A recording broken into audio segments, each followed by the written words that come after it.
Hello friends, welcome to বিডিজ of today circular channel. সম্প্রতি স্বাস্থ্য ও পরিবার কল্যাণ মন্ত্রণালয় একটি নিয়োগ বিজ্ঞপ্তি প্রকাশ করেছে। এই ভিডিওতে আমরা এই বিজ্ঞপ্তি সম্পর্কে বিস্তারিত জানবো। তো চলুন শুরু করা যাক।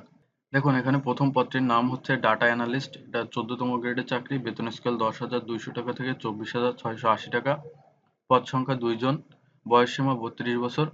শিক্ষাগত যোগ্যতা কোনো স্বীকৃত বিশ্ববিদ্যালয় হতে অনন্য দ্বিতীয় শ্রেণী বা সমমানের সিজিপিএ-তে স্নাতক বা সমমানের ডিগ্রি এবং কম্পিউটার ব্যবহার সংক্রান্ত ওয়ার্ড প্রসেসিং, ডাটা এন্ট্রি ও টাইপিংয়ে নিম্নরূপ সর্বনিম্ন গতি থাকতে হবে।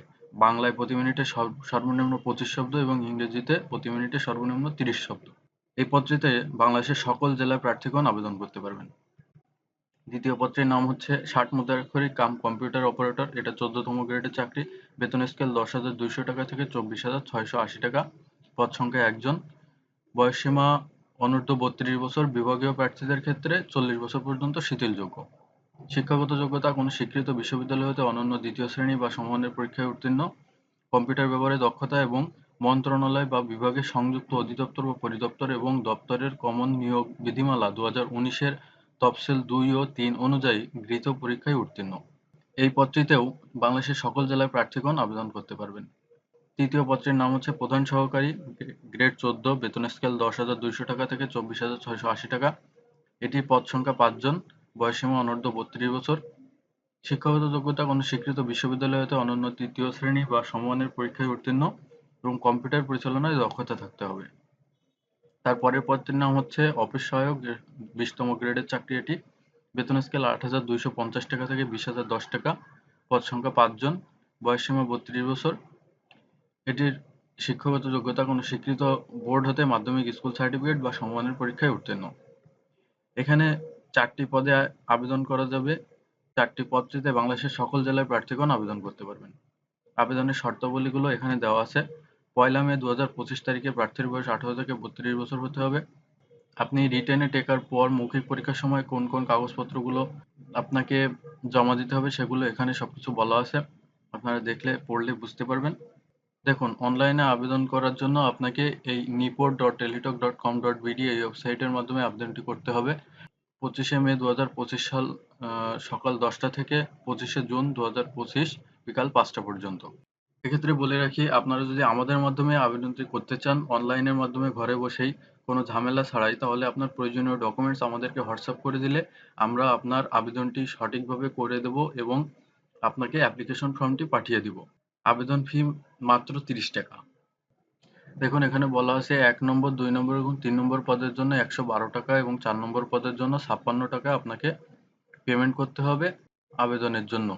এখানে লিখিত এবং ব্যবহারিক পরীক্ষার বিষয়ভিত্তিক নাম্বার বন্টনও করে দেওয়া আছে। দেখুন, ডাটা অ্যানালিস্ট 7 মুদ্রাক্ষরিক কম্পিউটার অপারেটর এবং প্রধান সহকারী পদের জন্য আপনাকে লিখিত পরীক্ষা হবে বাংলায় 20 নম্বর, ইংরেজিতে 20 নম্বর, গণিতে 15 নম্বর, সাধারণ জ্ঞানে 15 নম্বর, মোট 70 নম্বরের পরীক্ষা হবে। এখানে আপনাকে সর্বনিম্ন 50% পাস নম্বর থাকতে হবে। পরীক্ষার সময় 90 মিনিট এবং মৌখিক পরীক্ষা আপনি যদি রিটেনে টেকেন তাহলে মৌখিক পরীক্ষা হবে 30 মার্কের, সর্বমোট 100 মার্ক। আর 60 মুদ্রাক্ষরিক কম্পিউটার অপারেটর পদের জন্য এখানে আপনার যে ব্যবহারিক পরীক্ষা আছে সেটিতে 60 লিপিতে ইংরেজিতে সর্বনিম্ন গতি 70 এবং বাংলায় সর্বনিম্ন গতি 45 থাকতে হবে এবং কম্পিউটার মুদ্রাক্ষরের ক্ষেত্রে ইংরেজিতে সর্বনিম্ন 30 এবং বাংলায় সর্বনিম্ন 25 শব্দের গতি থাকতে হবে। ইংরেজি পরীক্ষায় মোট নম্বর 60 লিপির ক্ষেত্রে আপনারা সর্বোচ্চ 30 মিনিট সময় বরাদ্দ পাবেন।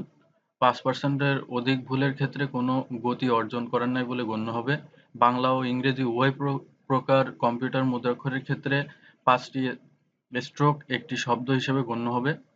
সর্বনিম্ন গতিকে পাস নম্বর 40% হিসেবে গণ্য হবে এবং তফসিল 5 অনুযায়ী অফিস সহায়ক পদের জন্য নাম্বার বন্টন হচ্ছে লিখিত পরীক্ষার ক্ষেত্রে বাংলায় 20 মার্ক, ইংরেজিতে 20 মার্ক, গণিতে 20 মার্ক, সাধারণ জ্ঞানে 10 মার্ক, মোট 70 মার্কের রিটেন পরীক্ষা হবে।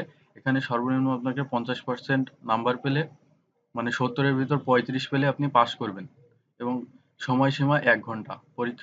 লিখিত পরীক্ষা হবে 1 ঘন্টা যাবত এবং লিখিত পরীক্ষায় আপনি যদি টিকতে পারেন তাহলে মৌখিক পরীক্ষা হবে 30 মার্কের, সর্বনিম্ন 100 মার্কের পরীক্ষা।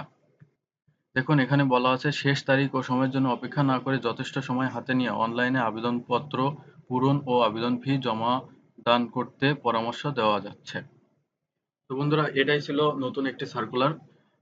আশা করি আপনাদেরকে আমি সবটুকু মোটামুটি বোঝাতে পেরেছি।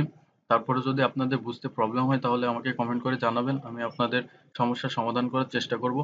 আর ভিডিওটি আপনার ফ্রেন্ডদের সাথে শেয়ার করে দিবেন, তাহলে তারাও এই ভিডিও সম্পর্কে জানতে পারবে।